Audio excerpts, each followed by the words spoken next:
Fala pessoal, muito boa noite. Hoje é dia 25 de março de 2020. Estou gravando aqui a versão do Pit Stop Trader. Falar um pouquinho dos nossos gráficos, falar do cenário de mercado.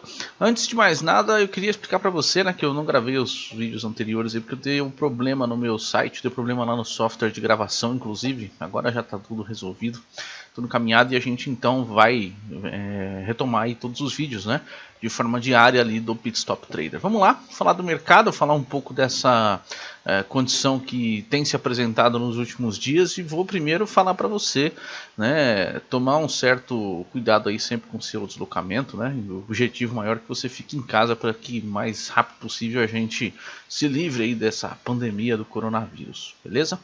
Vamos lá, vamos falar dos gráficos, dá uma olhadinha aí na tela. Pessoal, tá na tela o gráfico do Ibovespa, eu coloquei ele numa periodicidade semanal, né?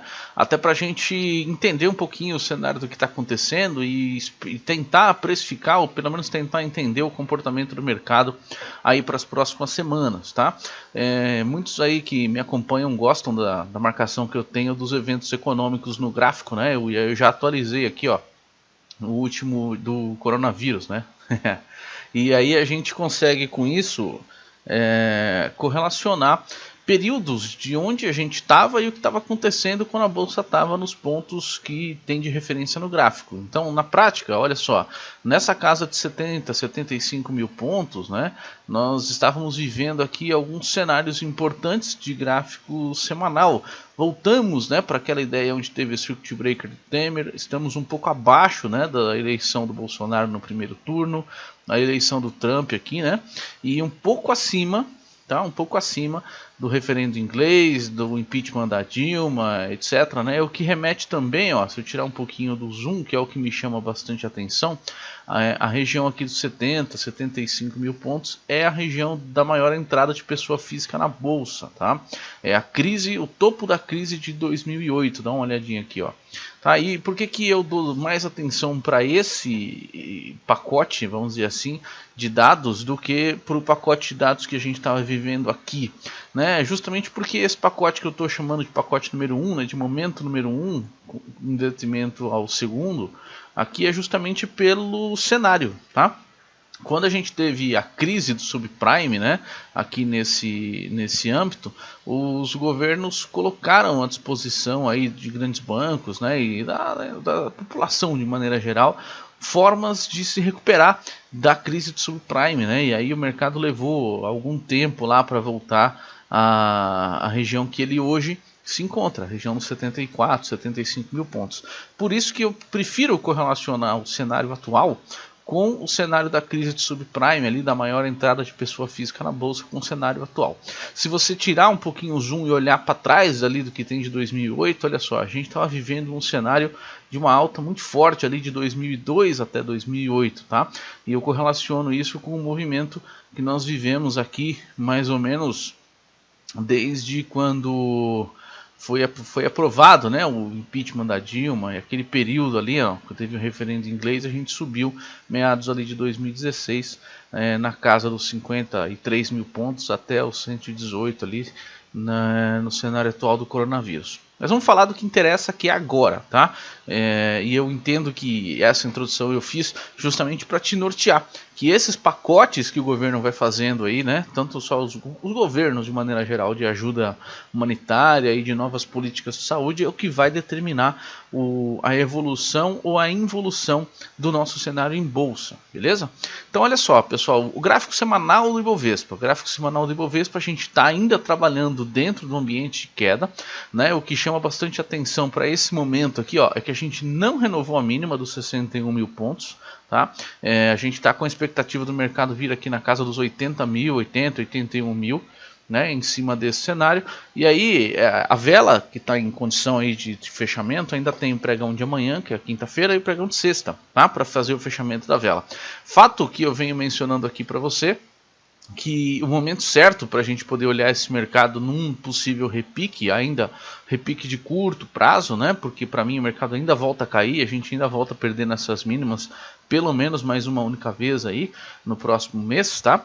É justamente com a retomada do mercado nesse ponto aqui, ó, a mínima e a máxima, né? Mas no caso, nesse caso aqui, a máxima dessa vela que está aqui. Deixa eu só pegar o ponto certinho aqui para você.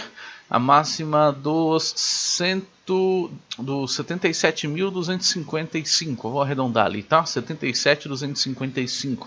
Esse para mim é um ponto bastante importante, aí, um divisor de águas aí para o nosso Ibovespa. Por quê? Porque esse ponto, esse número vai levar o nosso gráfico de 60 minutos para uma tendência de alta, para uma correção, para visitar pontos de maior interesse aí de quem está querendo repique, quem está pensando em compra, tá? Então, ou seja, se romper aqui o 77.250 até 86 mil, a gente tem mais ou menos 8 mil pontos aí para poder pensar no possível repique de nível 1, vamos dizer assim, um repique de primeiro nível, tá?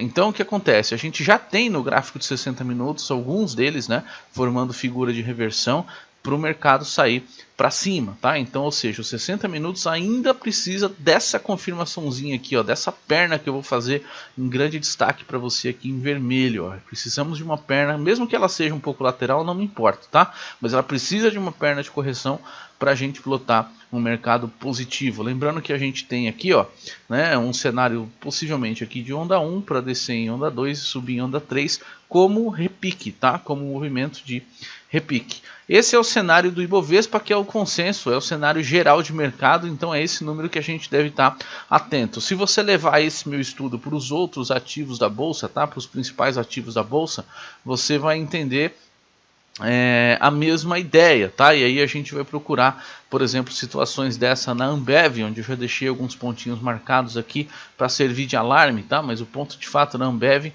é aqui, os R$12,60, tá? Vou passar por alguns ativos aqui, a Cielo, né, que tem a máxima aqui dos R$5,50, olha só o gráfico de 60 minutos de Cielo, tá ainda nessa condição. Você percebe que todos os ativos ainda estão esperando, né, aquele toque, aquele repique para poder ter essa confirmação, né, de rompimento. E se isso não acontecer, a gente volta para a tendência de baixa forte, tá? E levando esse cenário de mais queda, tá? Então o gráfico da Vale, deixa eu colocar lá no gráfico diário, né, para a gente poder acompanhar. Eu acho que é o cenário mais promissor que a gente tem nesses ativos, tá? Então tem que entender, pessoal, o momento de repique está se aproximando, embora a bolsa tenha fechado aí com 7,5% de alta, tá? Esses pontos de repique eles estão se aproximando, né? No caso da Petra aqui, a máxima dessa vela aqui, tá? Que está levando esse cenário, em 15 minutos já está totalmente comprado aí, mas é movimento de repique, é contra essa tendência principal. Vale entrar agora, Marcão? Vale, tá? Vale sim, mas não com toda a força, não com todo o capital, não com todo o momento de repique, como se a crise tivesse acabado, não. Dá para você entrar com um pouco de capital, com uma parcela pequena de capital, para poder pegar esses momentos de repique do mercado, tá? Isso está valendo para todos os ativos, tá? Todos os ativos. E aí eu vou chamar para você destaque em alguns deles, né? E muito mais aqui na segunda linha, tá? O destaque hoje para Gol subindo aí 35%, né? Ela saiu da casa aqui dos R$8 na abertura do dia, tá? Mais ou menos aqui na casa dos 8,27 aqui, e fechou lá nos 11,27. O setor aéreo aí, que foi o mais prejudicado, já é historicamente um dos setores e um dos ativos mais voláteis da nossa bolsa, provavelmente deve ser o primeiro a se recuperar. Deixa eu chamar aqui para você uma estratégia que a gente fez hoje na sala ao vivo. Nós fizemos a compra de uma opção, de uma call de Gol, tá? Foi a call de Gol a R$1,50, né? A call D980, essa que está em destaque mesmo aqui na grade de cotações para você poder acompanhar.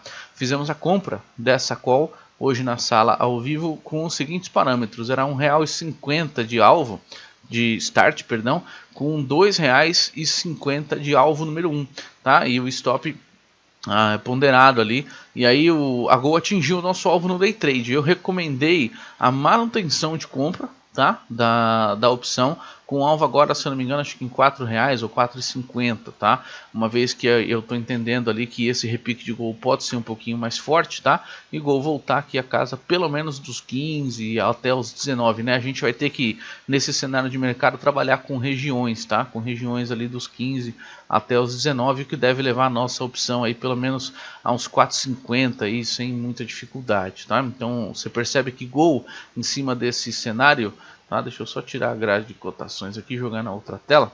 porque tem outras opções aí que a gente também está trabalhando no radar, né? Se você olhar o movimento da Gol, a Gol já fez aquele segundo movimento de 60 minutos, está faltando o próximo, tá? Para levar realmente o nosso ativo para casa dos 15, dos 20 reais ali mais ou menos. Então é nesse cenário que eu estou observando por enquanto. Vou passar por mais alguns ativos aqui, o destaque para o setor elétrico ainda, pessoal. A WEG, olha só, a WEG já no movimento de alta bastante forte, já voltou aqui para casa dos 40, né? Lembra que o topo da crise de WEG, olha só, era a região aqui do 47, 49, tá? Então o setor elétrico que sentiu o baque, assim como todos os outros, né? Foi o último a cair e agora está sendo o primeiro, um dos primeiros ou o primeiro a se recuperar, tá? Como você está vendo aqui na minha grade de cotação, nenhum dos ativos fechou negativo hoje, tá? Eu iria recomendar a você que, se fosse olhar para o setor nesse momento de repique, pegar sempre as líderes de cada setor, né? Em particular aqui as aéreas entre Azul e Gol, né? Azul com preço excelente aqui de R$19, né? Para a maioria das pessoas, e R$10 também, né? 10, 11 reais, um preço bastante, vamos dizer assim, acessível, né? Para o pequeno investidor que evita sempre comprar aquelas ações de 30, 40, 50 reais, ó, tem ações aqui que estão num preço e numa cotação mais acessível para a gente acompanhar. Pessoal, o recado que eu tinha para dar, basicamente, do mercado à vista é esse. Vou falar um pouquinho do mercado futuro para a gente poder caminhar para o encerramento, tá? Então, olha só, o índice futuro já naquela mesma ideia do repique, tá? Então, olha só, a máxima do gráfico semanal em 77.450 é o ideal para o índice futuro quando romper, começar a trabalhar com compras, tá? Eu recomendo a você que dificilmente olhe para vendas no índice futuro nesse momento e acredite em cenários onde a gente tenha trades aí de 500 até 1.500 pontos sem muita dificuldade. A volatilidade ainda está bem alta no mercado, tá? Ele ainda está um mercado bem volátil, então a gente consegue boas operações de alvo. O que está tendo um certo calor aí por parte das operações é o risco, né? Essas velas aqui, esses pivôzinhos, né, não tem sido fáceis da gente operar. Por exemplo, uma vela no 15 minutos aqui dando 800 pontos, né? E isso vai remeter o nosso stop pelo menos metade dela, então vai ficando bastante caro para esse cenário de operação. O que eu recomendo a você é observar sempre as figuras, olha só, o índice futuro já com a figura clara aqui, né, de uma onda 3, um pivô de reversão aí, então olhando para o mercado para cima, beleza? E olhando também a ideia do dólar agora trabalhando numa consolidação e saiu para baixo, o dólar agora está num processo de repique, esse no caso do dólar para queda, dólar chegando aqui à região do 4,80, 4,70 aqui é um bom parâmetro. Para as operações day trade, para aquilo que é de curto prazo, pessoal, atenção ao volume, tá? Semana que vem a gente também tem payroll, tem que ficar atento a isso. E o que eu quero te mostrar é o gráfico de 60 minutos do dólar, tá? O dólar tem pontos de suporte bastante interessantes e uma chegada aqui nos dois principais pontos. Eu vou chamar de ponto número 1 o 4,88 e o ponto número 2 o 4,77, tá? São bons pontos de chegada para o dólar. Vale a pena operar o dólar com viés de Fibonacci, então você tem os parâmetros de fazer mais espesso e em branco aqui para você acompanhar, para você trabalhar com o viés de Fibonacci para baixo. Eu vou traçar inclusive Fibonacci aqui para você ver com uma onda 1 com relação à onda 2 e a gente atinge, ó, respectivamente os alvos aqui de 4,87, 4,80 e 4,71, tá? Então eu vou de fato olhar o dólar para baixo, só que com alguma ressalva, né? Porque o gráfico de ruído do dólar, né, tá com dificuldade de perder todos esses pivôzinhos, então cuidado com rompimentos falsos aqui para o dólar, né? Lembrando que essa correção que está apresentada no dólar aqui, ela também pode continuar mais lateral, o ponto da média móvel chegar por aqui, e aí a gente vai considerar somente o 4,88, tá? Toma bastante cuidado com isso, porque num cenário de bastante incerteza no mercado, o dólar na dúvida sobe, tá? E aí nesse processo o dólar pivoteia para cima, mantém toda essa zona como suporte e pode trabalhar com processo de alta. Então confia, desconfiando aí das operações com dólar, mas no dólar dá para buscar também alguma coisa na casa dos 15 a 20 pontos por operação. Legal? Gente, eu vou encerrando por aqui. Obrigado a todos. Nos falamos. Não deixe de se inscrever no canal e compartilhar o vídeo. Um abraço e até mais.